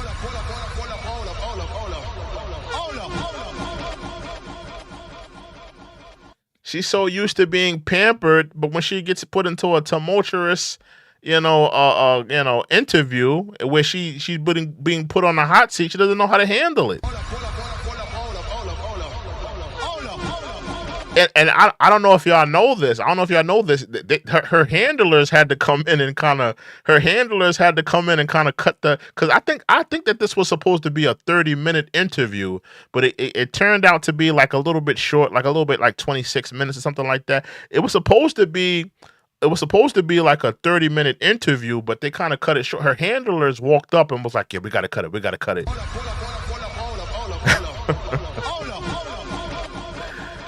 Because I'm pretty sure they was like looking at the optics of it. The optics of it was looking crazy. So, let's continue though. Biden was on his game, that ran around circles on his staff. When did you first notice that President Biden's mental faculties appeared diminished? That's a good ass question. You've been around this man for 3.5 years. You and Nancy Pelosi, aka Skeletor, with the great deceiver, aka Barack Obama. You guys colluded and kicked Jim Crow Joe out of the office. You know, when did you guys realize that he was unfit? You know, clearly y'all knew something was wrong, you know, but you lied to the American people. When did you realize something was wrong? That's a good ass question. Looking for the hold on, y'all. We don't pay for no premiums over here. Give me a second. You know, we don't pay for no YouTube premiums over here. We hit skip on that. You know how we get down over here. Let's get back into it.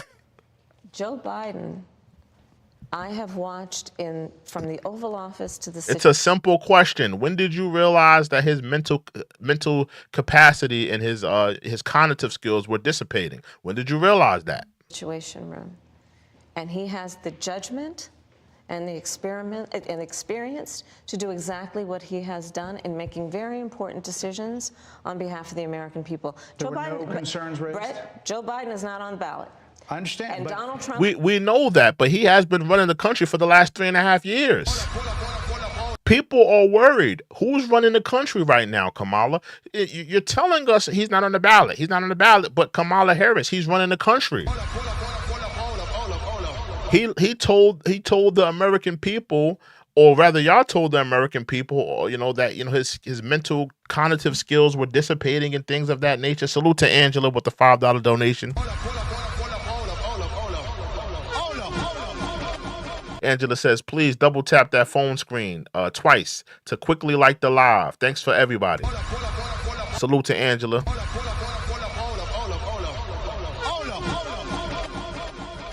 You know, salute to Angela. Let me actually hold on. Can I pin that? Well, I can't pin that. Hold on.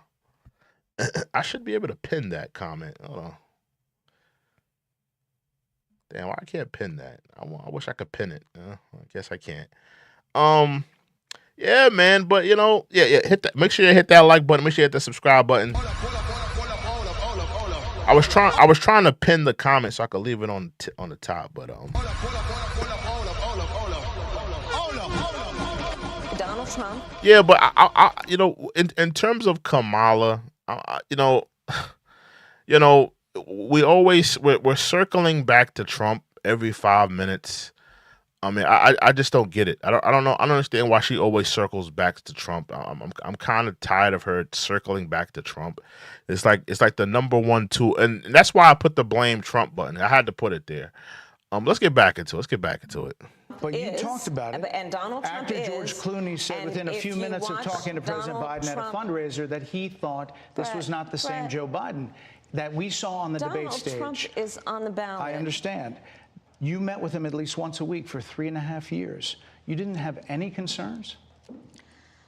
Any concerns about, you know, Joe Biden? I mean, Joe Biden is running the country. Shouldn't we like be a little bit, you know, informative on how his mental skills are, or if he's doing a good job? Like, for all we know, you know, this is the same man who's falling off of bikes, falling off the stairs. Y'all don't think it's important we know what he's doing, if he's around the launch codes, if y'all don't think any of that is important? I'm just saying, you know, this is the commander in chief. We should know what's going on with Jim Crow Joe. We should know what's going on with Jim Crow Joe. And, you know, Kamala Harris is trying to disassociate herself, but Kamala Harris, you were a part of the administration.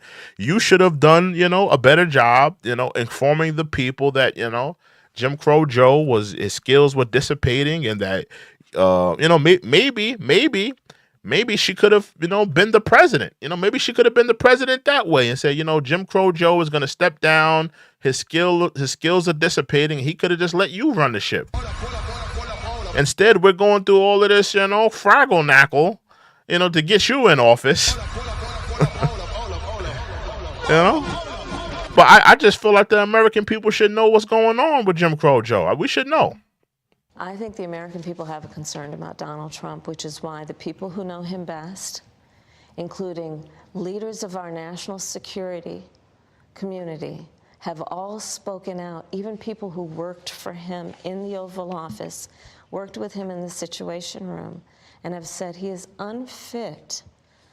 and dangerous and should never be president of the United States again, including his former vice president, which is why the job was open for him to choose another running mate. So that is a... Oh, Mike Pence. Mike Pence is a quitter. He was weak. Listen, man. Listen, when you're a part of the,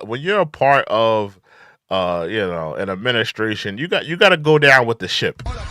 I didn't respect what Pence did. You know, I didn't respect. I think Pence should have went down with the ship.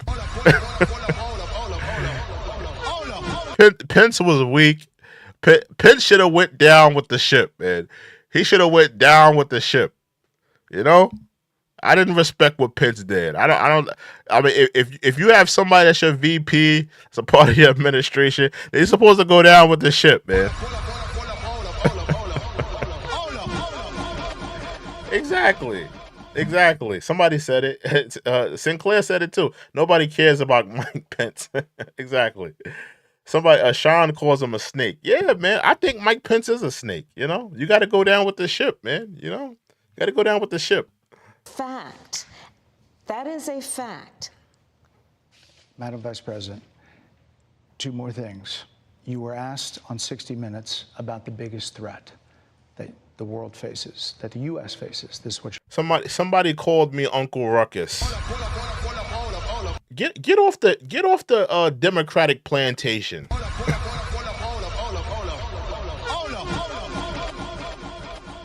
Think about how mentally manipulated you are to think that a black person criticizing a Democratic candidate makes me an Uncle Ruckus. Think about how mentally manipulated you are to think that. I've said it on this stream 100 times. I've said it on streams and lives before that I'm not supporting Trump and I'm not supporting Kamala. But you're so mentally manipulated that you think that somebody black criticizing a Democratic candidate makes them Uncle Ruckus. Yeah, that's crazy. I feel bad for you. That just shows that you don't have no mind up for yourself. You don't have no way to think. You can't think for yourself. You can't make your own choice. Whoever the Democrats give you, you just take it. You just, whoever they put on the ballot, you get on your knees and you start licking the boots. I'm sorry, sir. I'm not licking the boots. Sorry. I can think for myself. Sorry. I refuse to be on the Democratic plantation. I refuse to be on the Republican plantation. I don't want to be on either. She said. Which foreign country do you consider to be our greatest adversary? I think there's an obvious one in mind, which is Iran. Iran has American blood on their hands, okay? This attack on Israel, 200 ballistic missiles. What we need to do to ensure that Iran never achieves the ability to be a nuclear power, that is one of my highest priorities. A number of experts thought you would say China. The FBI director had said that. But you said Iran. If that's the case, what do you say to critics who look at the actions of your administration and say you're not acting like Iran is the #1 threat? Well, I will tell you most recently, whether it was in April or in October, and then several hours on each occasion, that Iran posed a threat to Israel. I was there. Most recently in the situation. She said in the past she hasn't met with any world leaders. That's another thing that I have a problem with her. I mean, you want to be president, you want to be, you want to run the ship, you want to be commander in chief, but you haven't met up. You said you never met with Putin. I'm pretty sure she met with Zelensky at least once.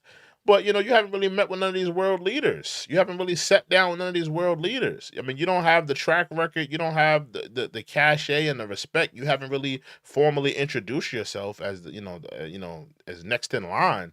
I mean, she really hasn't done any of the work of really putting herself out there, Room.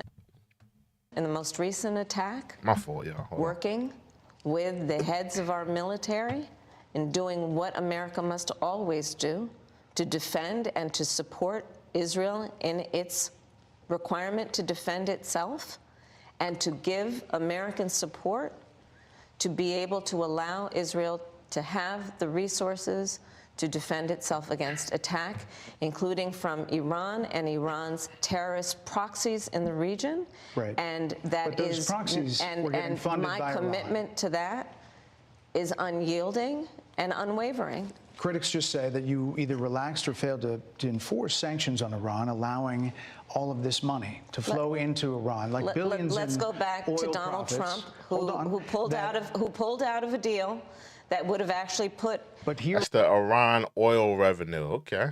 Iran in check. The estimates and then in billions it was during Donald Trump's that go administration towards that the Iran regime. That we had an American military base. She's doing a lot of stuttering. She's doing a lot of stuttering. A lot of stuttering. A lot of stuttering.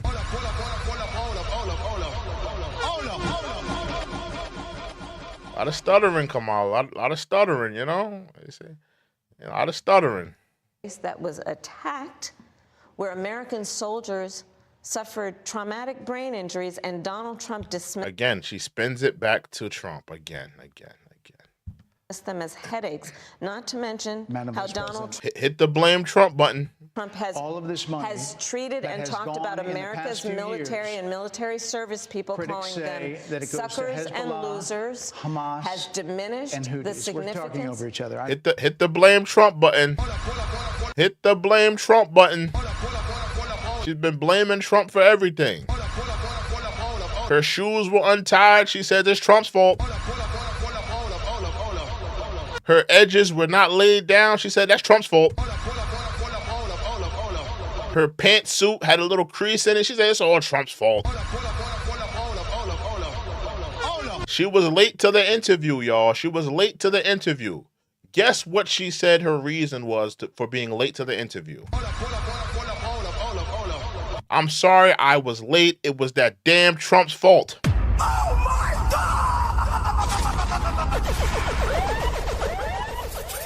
Hit the blame Trump button. Hit the blame Trump button. That's all Kamala Harris does, man. Blame Trump. Blame Trump for everything. You know? The sky is blue. Blame Trump. You know? Blame Trump. I apologize. I would like that we would have a conversation that is grounded in full assessment of the facts, which includes, I think this interview is supposed to be about the choices that your viewers... No, this interview is for us to get to know about you and the mishaps of your administration, what you could have done better in your accomplishments. But you've been talking about Trump this whole time. That's what this interview was for. We're supposed to learn more about you, learn about your accomplishments, learn about your failures, you know, have a discussion, not have a whole roast on Trump. I mean, this was like a Trump roast.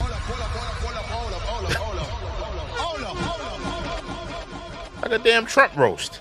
Should be presented about this election, and the contrast is important. Yes, ma'am. And on the subject of Iran, I am offering what should be an important contrast that is presented for folks to make a decision and there are critics that they feel. who look at what the administration did and say and think differently. Madam Vice President, they're wrapping me very hard here. They were wrapping up. They were wrapping up because they know she was bleeding. She was sweating. Wasn't looking good. We gotta wrap it up. We gotta wrap it up, guys. We gotta wrap it up. She's not used to all of these tough questions. She might have a meltdown. Wrap it up. Wrap it up.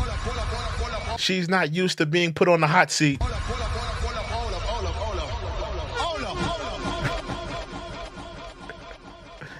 That's what I think it was. They thought that she was probably gonna have a meltdown. Not like break down and cry, but like really black out.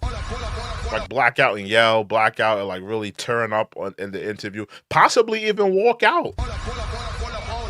Possibly even walk out. I don't think that Kamala Harris is beneath walking out on an interview.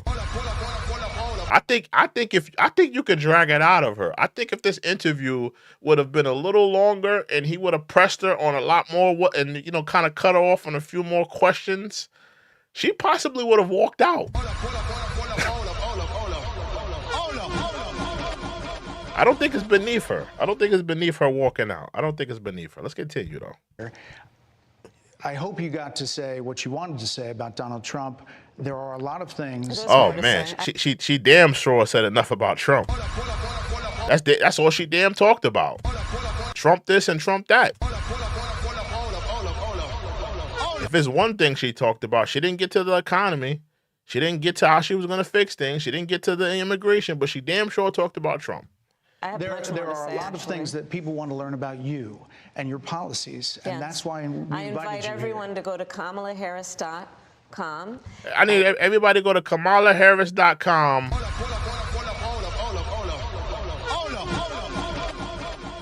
I need everybody to go to KamalaHarris.com.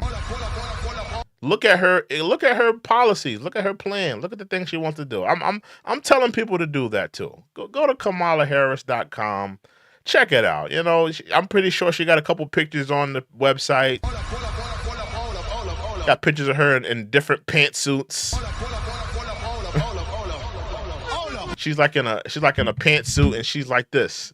Hey guys, this is the plan. It's like the plan is like in a PNG file with her holding it. Hey guys, this is the plan. I'm sure she got a bunch of pictures of her in different pantsuit. One page has her in a pink one, another pantsuit is blue and magenta, different shades of pantsuits on her website, I'm sure. And you will see that I have 80 pages of policies that are quite comprehensive and should be accessible to anyone who would like to read them. And it includes what I intend to do about it. I think Kamala Harris should have did a picture book.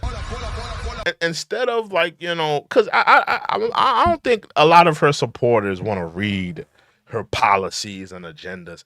I think you should simplify it. Make it a picture book.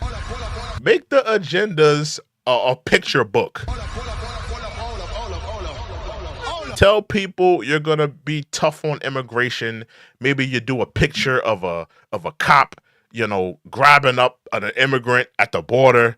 Maybe you do that.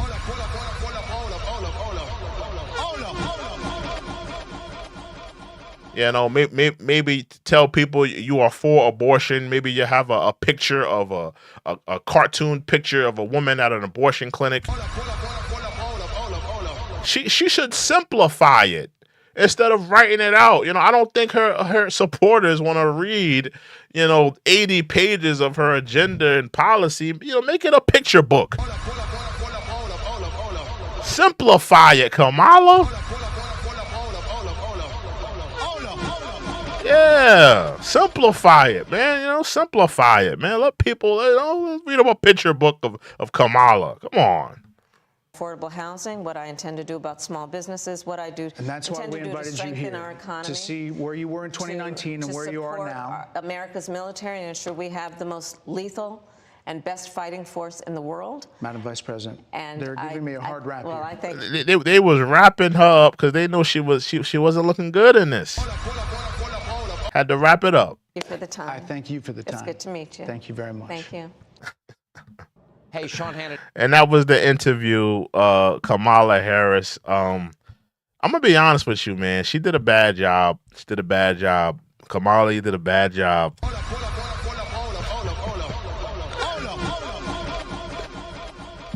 She did a bad job, but I'm gonna be honest with you though. I'm gonna give her a little bit of credit. I respect Kamala for at least having the discussion, because I thought she was a little scared, for a long time to just sit down with Fox News and have an interview. I'm gonna give her a little bit of credit for at least sitting down and having the conversation. I respect her for at least going and having the conversation. But in terms of her performance in the conversation, in the interview, this was a failure, Kamala. I'm gonna be honest. It's a failure.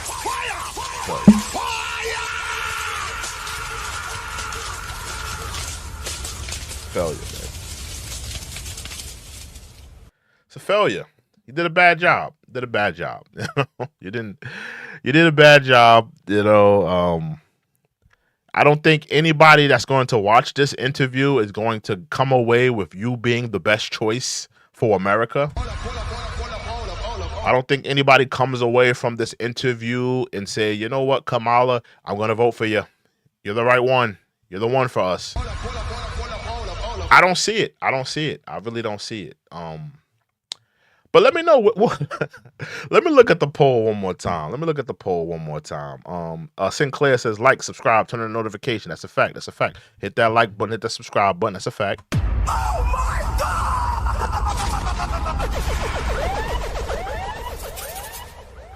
God! With 1,756 votes, the question was, how did Kamala do with her Fox News interview?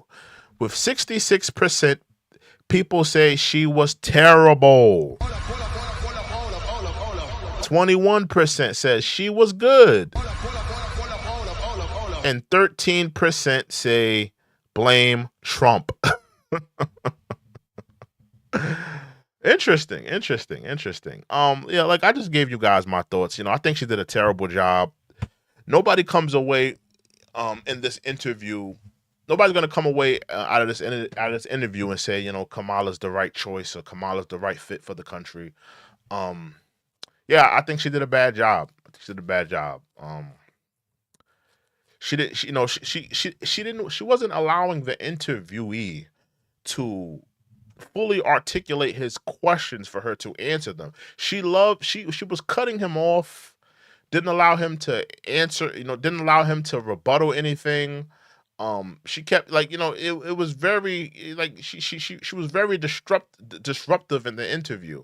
If you're being interviewed, allow the interviewee to fully articulate the question. Let him finish. Let him start the question, finish the question, and allow you to answer it. I think a lot of times, he was giving her a question.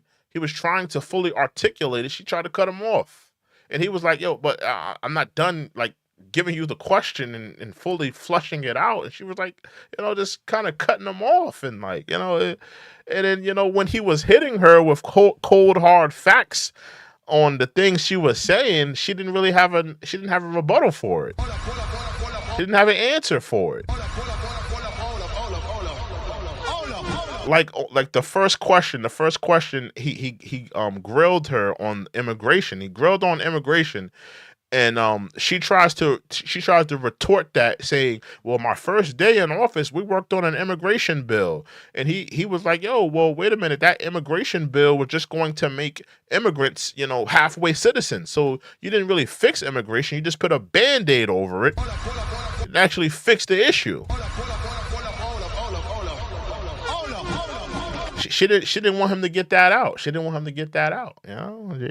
She Oh man, but yeah, man. If this is your first time here, welcome to the Check-in Report. I am your host, True and Living. This is a channel where we discuss politics, different things of that matter. Our main focus is the Trump-Kamala Harris presidential race. Make no mistake about it. This is the most important election of our lifetime. Bigger than Biden-Trump. Bigger than Trump-Hillary. Bigger than Barack Mitt Romney. Bigger than Barack McCain. Even bigger, in my opinion, even bigger than the historic election of Bush and Al Gore. I think that this presidential race will rival the presidential race of Al Gore and Donald Trump. I think this is going to go down as the most historic election of our lifetime. So stay tuned. We're gonna be commenting on it. We're gonna be doing videos. We're gonna be doing live streams. This is our main focus on this channel. This is the main focus. So make sure you guys subscribe to the channel. Make sure you like the content. If you want to become a member, you know, where you could be fully checked in, you know, all the exclusive content, exclusive live streams, exclusive videos, and you know, perks and different things like that. Become a member, get checked in to the channel and become a member today. Salute to my members, Mother Nature and Reg. Salute to my members. Salute to my mods.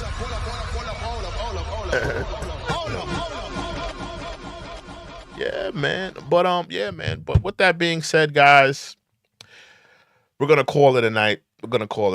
Like I said, if this is your first time here, make sure you subscribe to the channel. Make sure you like the content. And stay tuned tomorrow. Tomorrow I'm gonna do another live stream. We're probably gonna do the Trump, because Trump did a sit down as well. I think he did a sit down with Fox News. I think that's what I saw. He did a sit down with Fox News. I think we're gonna take a look at that. We're gonna take a look at that. You know, today, you know, was really the main focus was Kamala, because this was an interesting interview. You know, interesting interview. But yeah, I think tomorrow we're gonna talk about Trump. We're gonna look at his interview, or maybe we'll look at a rally. We'll see how it goes. But yeah, stay tuned. Make sure you subscribe to the channel. We're gonna have more content. We're gonna have more live streams. We're gonna have more videos on the presidential race of 2024, ladies and gentlemen. I want to give a special shout out to all my mods. Salute to Angela. Salute to Enrique, Sinclair. Salute to all the mods that held me down tonight. Salute to everybody that checked in tonight. But with that being said, you guys have a good night, man. You guys stay blessed. Have a productive week. Make sure you subscribe and like the video. We are out. Y'all guys have a good night, y'all. Toodles.